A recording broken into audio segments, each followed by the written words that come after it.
everybody. Good morning. Today we have the second of my talks about the vowels of English. In the first lecture we discussed what the vowels are and how we can divide them into systems and so on. In this second talk we discussed the processes that apply to them, the things that apply to them, particularly in this position or that. And I'm going to talk about four processes in particular, to do with how long they last, the vowel duration, when they don't last very long, which is what we call clipping, compression, which is another even greater shortening of certain vowels, and smoothing, which means removing some of them. Before we start on all of that, though, I think it's necessary to talk a bit about the notation of English vowels, because although most modern books make use of essentially the same system, there are older books still around, teaching materials in some countries, which use a different notation. So you may be familiar with this kind of thing, which you still find in some countries, not I think in the UK anymore, where you'll see that the various vowels are transcribed with quite simple letters, ordinary alphabetic letters, making crucial use of length marks. This is what Daniel Jones used up until the 12th edition of his English pronouncing dictionary. It was in very general use till something like 1970. However, it was always in competition with another system that represented the different vowel qualities by separate symbols and didn't make use of length marks.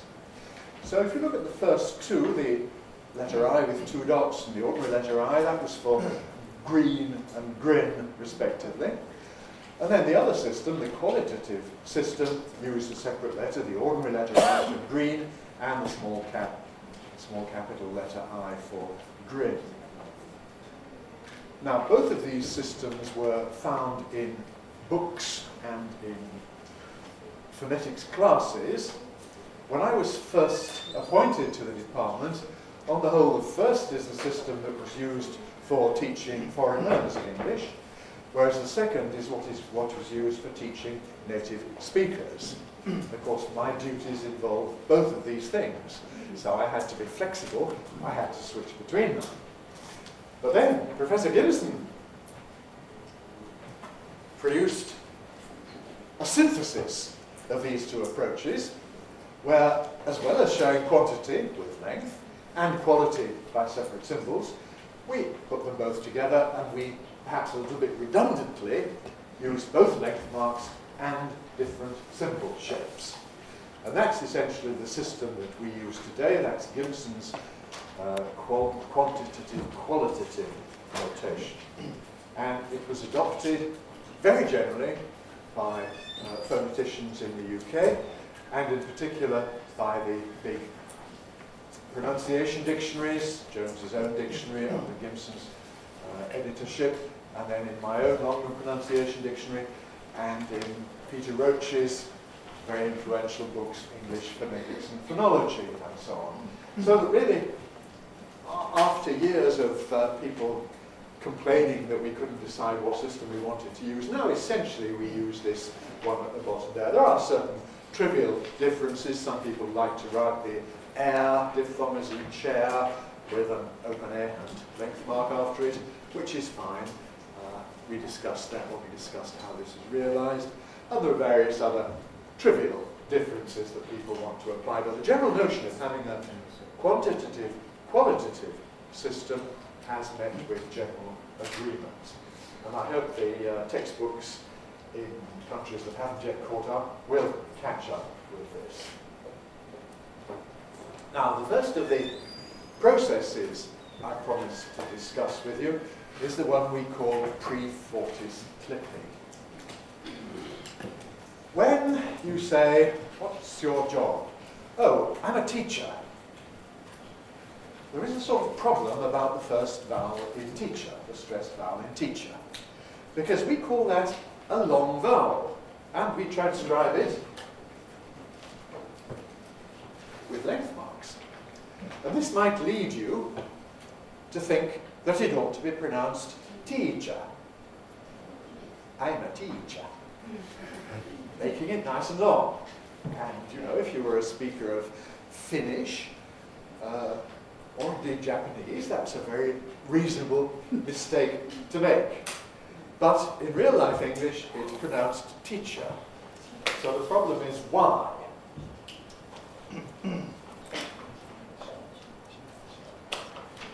Well, we have this rule of Pre-Fortis Clipping, which you will see on your handout at point 2. A clipped vowel is one that is pronounced more quickly than an unclipped vowel. And in English, a vowel is clipped whenever it's followed within the same syllable, within the same morpheme, by one of the Fortis consonants. So here are some more examples. On the left, we have clipped vowels. Right.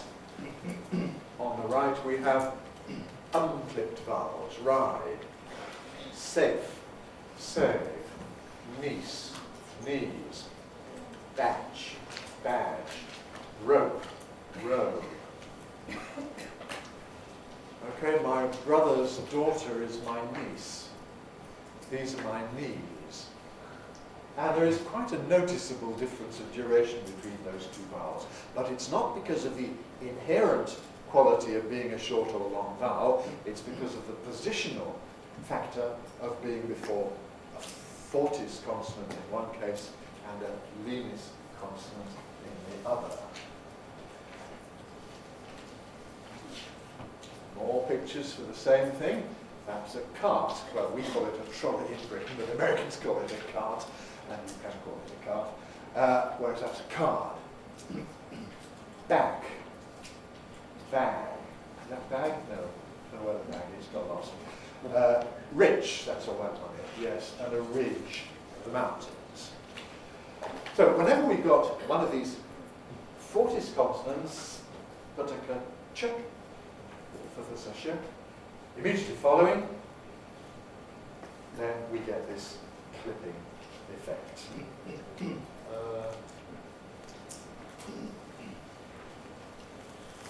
Peace, peas. It obviously applies in monosyllables like that, but you can hear that it still applies really in polysyllables. If we add endings, we've got pieces, easy. Do you hear the slight difference of rhythm?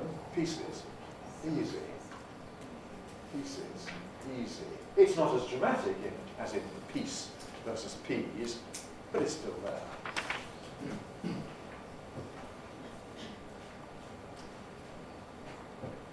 Tape, pay, big difference there.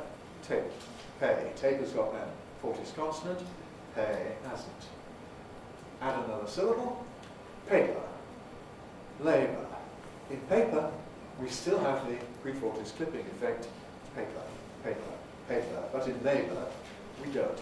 It's not so noticeable in a two-syllable word, but it's still there. Paper, labour.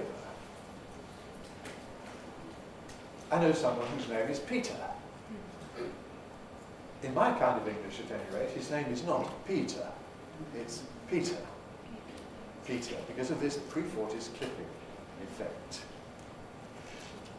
This is what leads me to my views about syllabification in English, which are controversial and many people don't accept them. If you don't accept my views on English syllabification, then you have to say that Pre-Fortis clipping operates within the morpheme, not just within the syllable. If you think paper is two syllables, pay, then obviously it's not within the syllable. If, like me, you think it's paper plus then you do have an explanation for what's going on. Now, the next thing about Pre-Fortis clipping is that it affects not only the vowel, but also any intervening sonorant, which means a nasal or a lateral In American also R. Nasal or liquid. So in a word like tent, that fortis T at the end, compare sen, fortis, lenis D at the end, we get the same difference as in the other cases. Tent, tent, tent, clipped, send, send, send, not clipped. And when we add another syllable, enter, enter, enter, clipped, sender, sender, sender, not clipped. And I've got another picture about this. It applies to L as well. Yes, there we are. So in built, compare build, built, build, built, build, built, build. And adding another syllable, shelter, elder, shelter, elder. I mean, these are quite subtle things. In a sense, it doesn't matter if you don't do them, but if you do them, it will improve your communicative ability because native speakers will more readily identify the right word. Similarly, when listening to spoken English, if you're somehow aware of this and get it deep in your head that this is what happens, it'll help you to identify the appropriate consonant. Particularly if, for you, for some reason, there are difficult pairs. Spanish speakers, Scandinavians have problems with S and Z, so they must pay attention in peace versus peas, where the difference is signaled very largely by this duration factor. Okay. So that's pre-fortis clipping. Clipping before a fortis consonant. But there's another clipping rule in English as well. And this is what we call rhythmic clipping. This arises from the fact that English stress is basically a rhythmic matter. We get rhythmic beats on the stressed syllables. And what you hear is those regular beats, and it doesn't matter how many syllables have to be squashed up between them. Because that isochrony, as it's called, that regular rhythm, it's not sort of like a metronome, but it's in that direction, means that we typically take plenty of time when saying a single stress group, but we shorten a stressed syllable if it's got unstressed syllables after it. So here, if we've got the word man on its own, he's a man. I think I can manage. You have to speak to the management. All three words, man, manage, management, take about the same time to say. And obviously that means that you've got to squash up the ij in manage and ijment in management. But you've also got to squash up the man bit itself. In man, it has plenty of space. In manage, not quite so much. In management, still less. So the stressed syllable, the one that bears the rhythmic beat, is subject to this rhythmic clipping. Have a read. I can read. Read. She's a reader. A reader. A reader. The newspaper has quite a large readership. Readership. Readership. So we've got read, reader, readership, taking approximately the same time to say. So the E bit of that is subject to this rhythmic clipping. Well, that follows automatically once you do regular stressed syllables, a rhythm based on stressed syllables. And that's why it's important to study rhythm if your language does something else. If your language is like French and allows approximately the same time to every syllable, then it sounds very different from English. equally, when we learn French, this is something we have to approach. C'est merveilleux. You can't say merveilleux, really, in an English sort of way.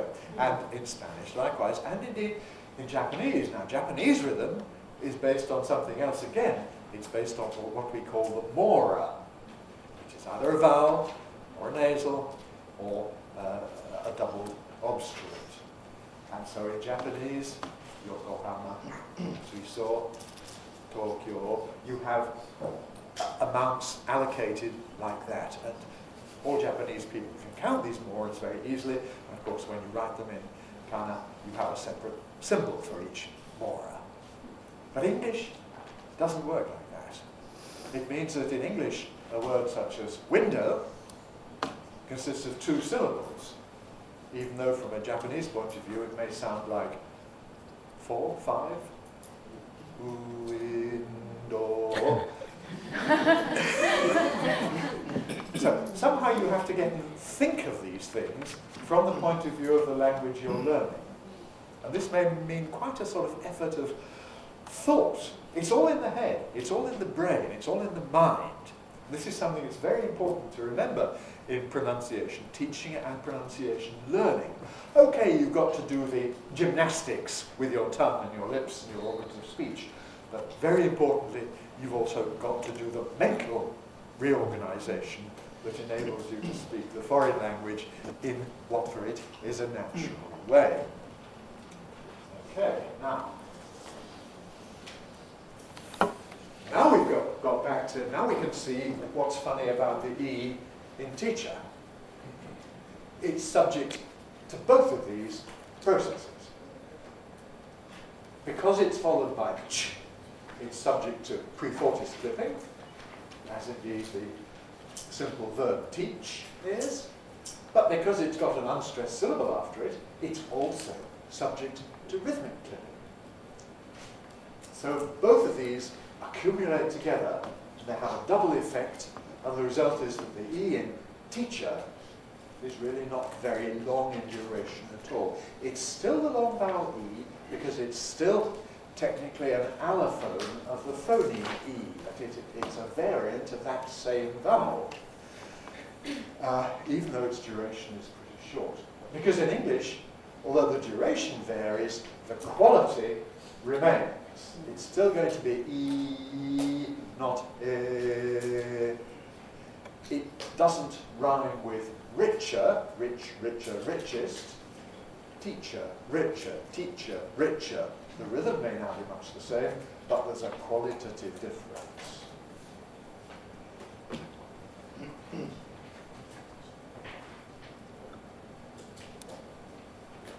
Here's some more examples of that. Both processes operating together. Basis, basis, basis. Not a basis, but a basis. University students may have to write a thesis. And it's not called a thesis, not by native speakers. It's a thesis. Thesis. Voiceless S, therefore, Pre-Fortis Clipping. Mr. Bunn the baker. Baker. Baker.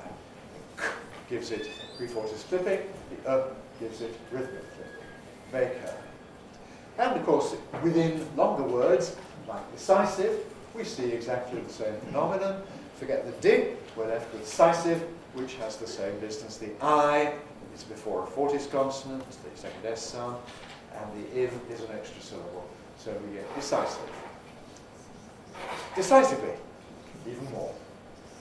Decisiveness. What some people conclude out of this is that we need to have rhythm units, which they call feet, foot, feet, which start with the stressed syllable and are followed by all the other things that there may be. There may be none, man, there may be one, manage, there may be two, management, there may be more than that. And what they say then is that the foot is the unit of rhythm in English. It comes to the same thing as saying that it's the stress group. It means the same thing.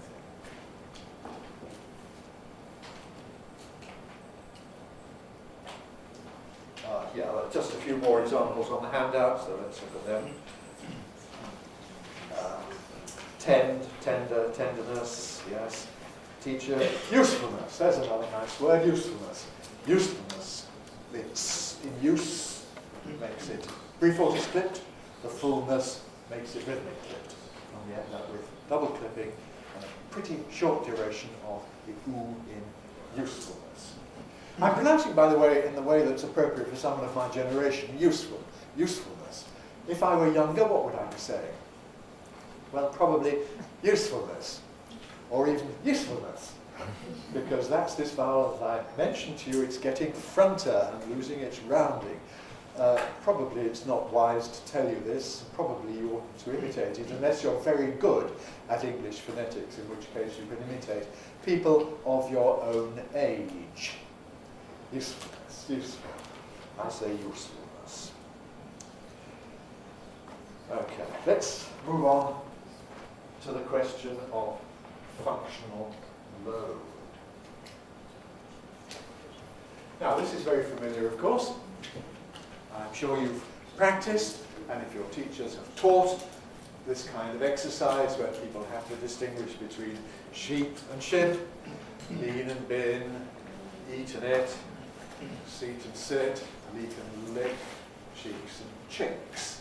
Because, as we say, there are plenty of minimal pairs. These are minimal pairs, where the only difference between the two words in their pronunciation is the actual vowel contrast we're looking at. And we say that this opposition, this distinction, this contrast, has a high functional load, which means there are a lot of pairs of words in the vocabulary which are distinct in this way. It's not difficult to think up dozens of good examples of this. So it's got a high functional load, which means that it's pretty important, because there are going to be many cases where to get your meaning across, it's important to make the distinction. So yeah, this is a sheep, this is a ship. You notice, by the way, that in sheep, ship, because of Pre-Fortis clipping, you must concentrate on the quality rather than on the duration. In the case of bean, bin, it's not so crucial to listen to the quality, because it's helped there by the durational difference.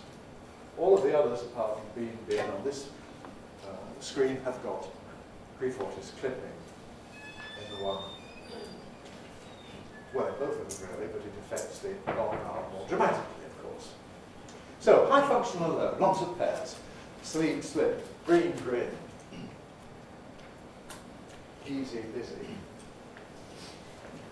But if we take another, superficially very similar pair between oo and the other way around, up and oo, look and luke, pull and pool, full and fool, foot and boot. Again, it's the same sort of thing. It's a quality difference attached to a length difference, but there are very few minimal pairs for this. That's probably them on the screen. There might be one or two odd ones, some that make use of rather rare or unusual words or proper names or whatever, but it has a low functional load.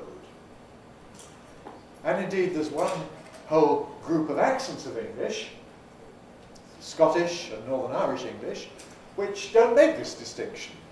And in Scottish English, pull and pull are the same, full and full are the same, foot and boot rhyme. And we understand them, they understand us. There's enough redundancy between pull and pool, full and fool, that on the whole it's no big problem. What do we conclude from this for teaching English as a foreign language? That this is not very important. You can do without this. It's not worth spending a lot of time and trouble on this contrast. Whereas with E and I, with its high functional load, it is important, it is worth spending time on it, it is worth taking trouble over it.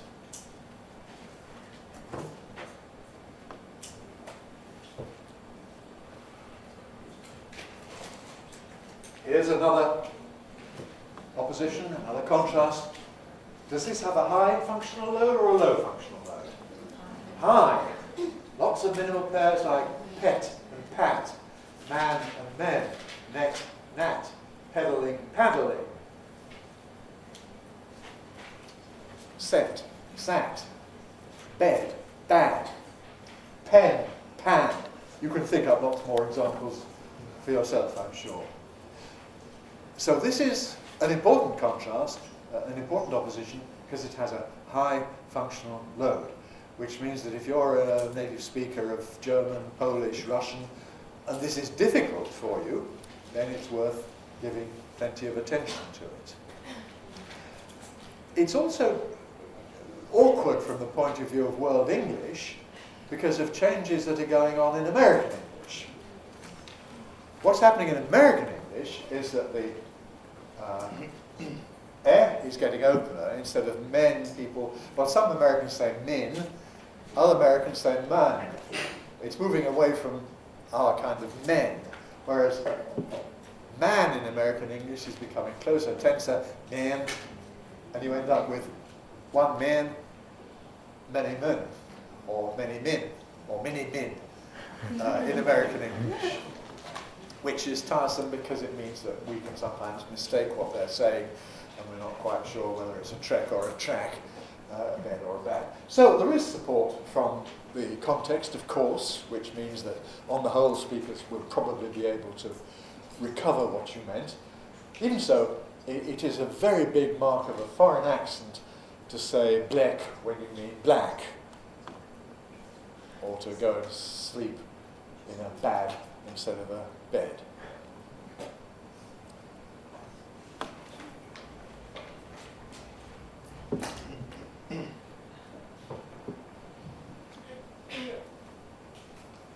Here's another opposition that we have in RP, in speech like mine.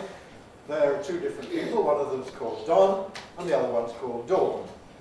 That's a cod, that's a cord. Cot, court, pot, port, fox, forks, spots, sports. Does that have a high functional load? Well, it's somewhere between the two extremes we've looked at. Most speakers of English make some sort of difference between fox and forks, but Americans will do it by having an R present. So Americans are going to say fox and forks, pot and port, cot, cot. Americans don't necessarily distinguish them when there isn't an R in the spelling and a historical R therefore in the pronunciation. Hi, my name's Don. You don't know in American English which of those two it is. Whereas in British English, well, English English, hello, I'm Don. And hello, I'm Dawn. It's quite clear which one is which. Dawn, dawn, dawn, dawn. So it's an intermediate kind of functional load, which means that this notion of functional load is important and useful, but it's actually very difficult to quantify, and it's very dependent upon the accent we're dealing with. But E and I is important for everyone. E and A is important for everyone. U and U is important really for virtually no one.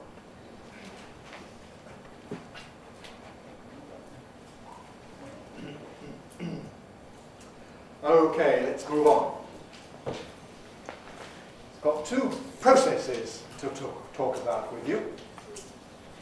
The first of these is what we call compression. This affects the happy vowel. You remember that neutralization vowel in E, which we have sometimes within a word before a vowel, glory, glorious. And the corresponding thank you vowel, which we have in words like situation, influence. It also affects the syllabic consonants. I've got them marked the wrong way around there, sorry.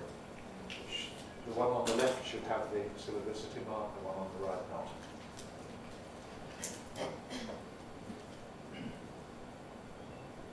Which we discussed yesterday, and we saw that they can be derived really from schwa plus an ordinary N or L or R. Now, what happens to these in connected speech when they're followed by a weak vowel typically a schwa, but also possibly other weak vowels, is that they lose their syllabic quality. And they therefore become the corresponding semi-vowel, or in the case of syllabic consonants, the corresponding non-syllabic consonant. So we can say lenient with 3 syllables, lenient. But we can also say lenient, lenient with 2 syllables. And it really doesn't matter. We can say influence with 3 syllables, influence. Or we can say influence, influence with 2 syllables. From the verb to threaten, which has 2 syllables, we can just add in, giving us threaten, threatening, 3 syllables. But we can also say just threatening, threatening. Or if we glottal the T, as many people do, threatening, threatening, threatening. From the verb to whistle, 2 syllables, we can add in, giving whistling, whistling. But what we often do is lose a syllable, turn the L into a plain L, if you like it like the schwa that's there underlyingly, whistling, whistling. That's meant to be syllabic R, preference, becoming non-syllabic R, preference. So this word, again, can be pronounced as 3 syllables, preference, or as 2 syllables, preference. People, ask, well, when do you do it and when do you not do it? It's actually very difficult to answer that question. When we have a word that is sort of unfamiliar, or that we're saying for the first time, we perhaps are more likely to use the uncompressed form. Or if we're being very deliberate, very clear because of confusion or something. Whereas if we're in the middle of talking, if we've used the word before, if it's a familiar word, then we probably will use the compressed form. A little note at the bottom that people interested in phonological rules and their ordering, you can see that it follows logically that syllabic consonant formation must come first and compression comes next, because otherwise you wouldn't have the candidates for input here. Now this has certain important consequences, because this compression is restricted to operation before weak vowels, before the following weak vowel.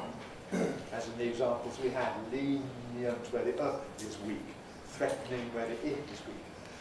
Now, this has a very interesting effect on words that end in the suffix ate, because this suffix is basically strong in verbs.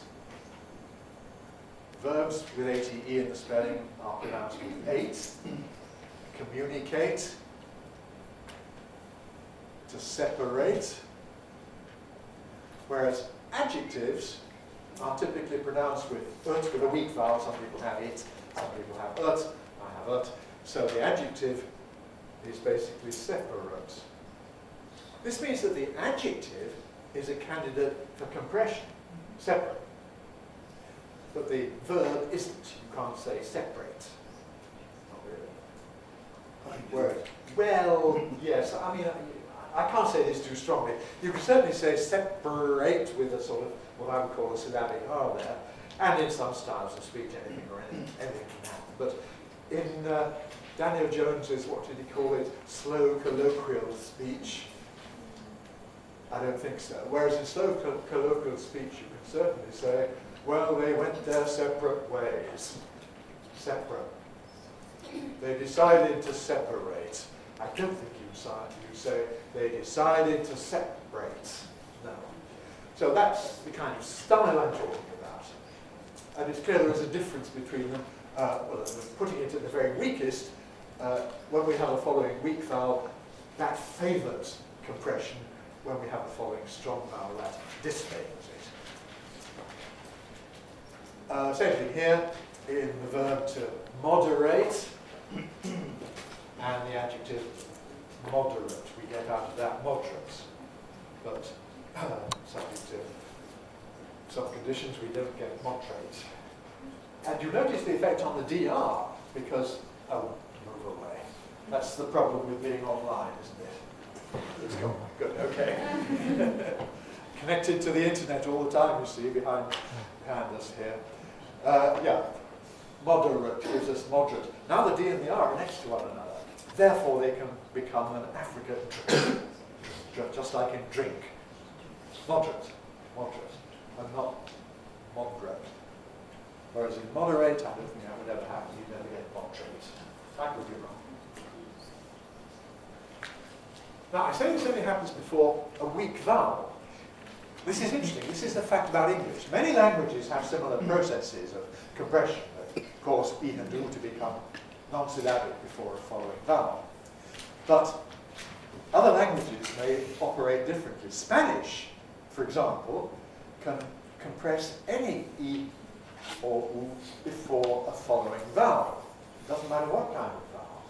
So the word that's spelled like that in Spanish is pronounced siesta.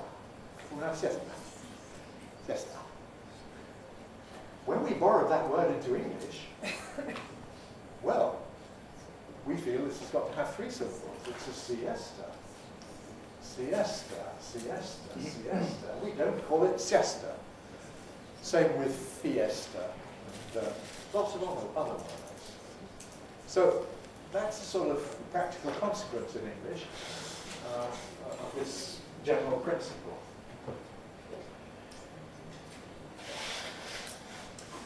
Compression can operate in connected speech.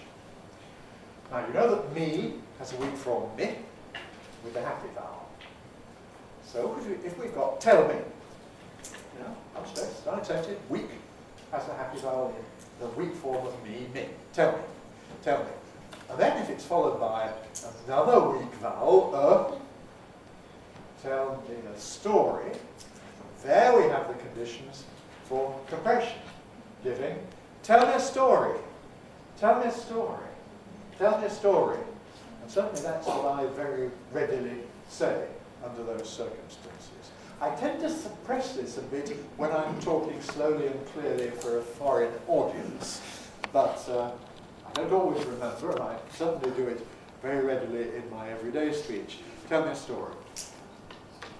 And similarly, the train that is about to arrive. Now, strong form to, weak form t before a consonant, but t before a vowel.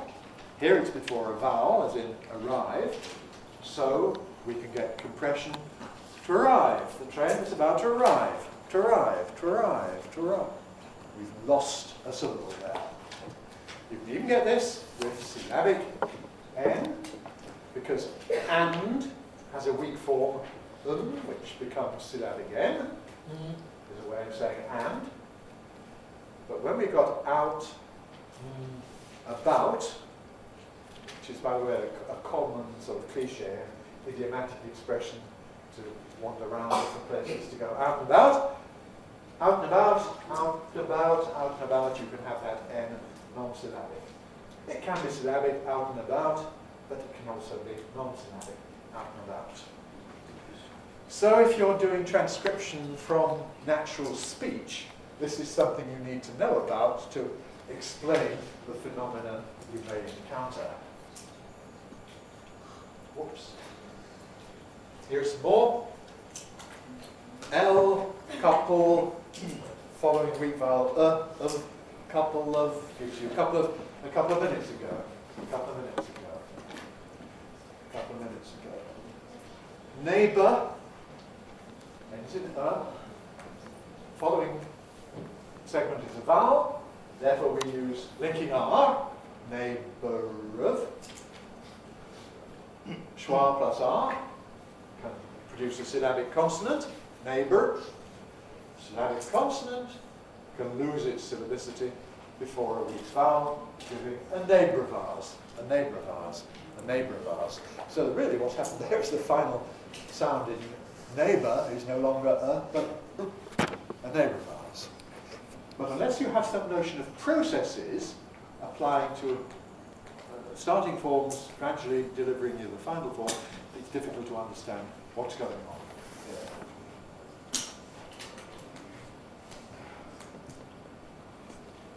Now, the problem about compression is that as we saw, it's difficult to say the circumstances under which it's used or not used. And in particular, certain words are very, very familiar. So much so that compression becomes sort of obligatory. And then it's very difficult to say what's the sort of starting point. How many syllables are there in every? Well, I think I always say it as every. There's 2 syllables only. But it's certainly theoretically possible to say it as every. And sometimes in singing, you might have to do that. Indeed, in song lyrics, it's typically written EV''RY to show that it's to be pronounced as 2 syllables every. Similarly, I think I always say several. At the time I drew up this screen, in EPD it gave you 3 syllables in several, which I think is really unrealistic, because I think most native speakers, at least British ones, always normally pronounce it with 2 as several.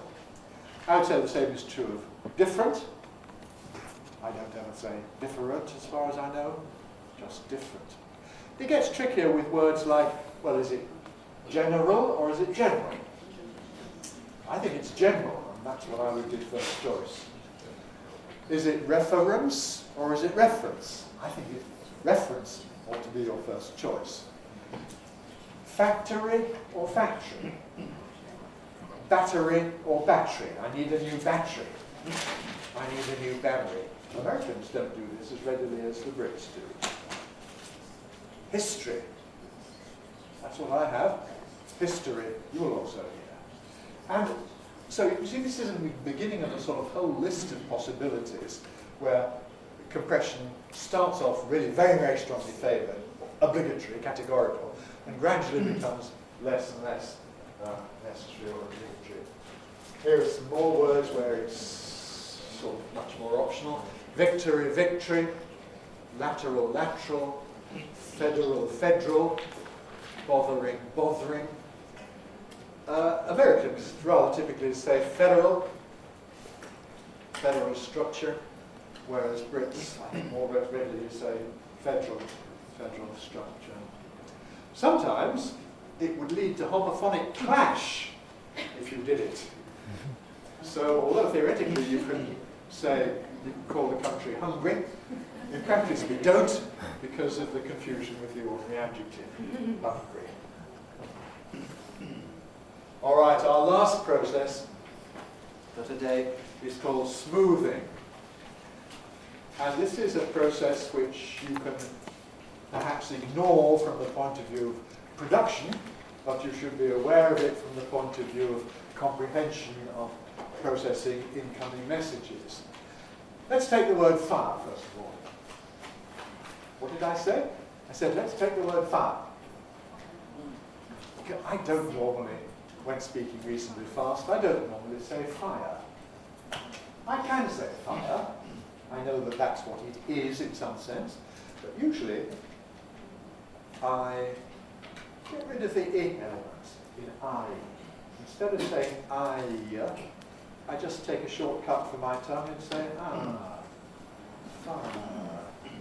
And I can stop saying it as 2 syllables, fire, and make it 1 syllable, fire. And indeed I can even make a monophthong out of this, fire. Fire. Same thing with power. That's a power station. Not necessarily a power station. Okay, I know I can say power, but usually I lose the second bit of the diphthong. Ow becomes a before the so pa. And then compressing it to a single syllable, pa, or making it a monophthong, pa. So fire brigade, fire station. There are lots of things to discuss here because historically, of course, these words are monosyllables. So why am I saying that they're 2 syllables? The problem is we've lost the contrast that once existed between monosyllabic ones and disyllabic ones. If we take the 2 words higher, that is higher rent, H-I-R-E, and higher, more high, H-I-G-H-E-I, they are usually homophones for most people, and we can make a difference if we want. So we've got these 2 processes, compression and smoothing. Some people say, Peter Roach says, that English has a category of things called triphthongs. I don't agree with this. Why? Well, because of what we've been discussing. We start off with fire. That's not compressed and not smooth. 2 syllables with the I present. Non-syllabic I. Fire, fire, fire, fire. Now, as we see, we can smooth it, losing the I element. Fire, fire, fire. And from that, we can compress it, losing 1 syllable, ending up with a single syllable, fa, with a new kind of diphthong, if you like, which can then be monophonical, fa, fa, fa. The triphthong claim essentially says, well, you can compress without smoothing. So you can end up with 3 elements within a single syllable. Fire, fire, fire, as 1 syllable. And, well, it seems to me that's really not what happens. Because if you're going to compress it to 1 syllable, I think you usually smooth it as well and get rid of the E element. That's my approach anyhow, so I don't have a category of triphthongs because I don't need them. Okay, that's a true triphthong. Here's some more examples. Silence becomes sound. Power, we've had. Howard, hard. Tell me now, where is University College London? Where's the main entrance to UCL? It's in Gar Street. Gar Street. Gar Street. Now, if somebody tells you that, and you don't know about smoothing, you're not going to understand correctly Gower Street out of Gar Street, that people actually say. And there was a fancy dress party where they agreed beforehand that they were going to go dressed as pirates, but unfortunately one non-native speaker didn't understand pirates and went as a parrot instead. Disaster. Okay, it can also apply to various other diphthongs. Throwing can give you throwing. Very noticeably in the word going, where you say going, going, going, going, gone.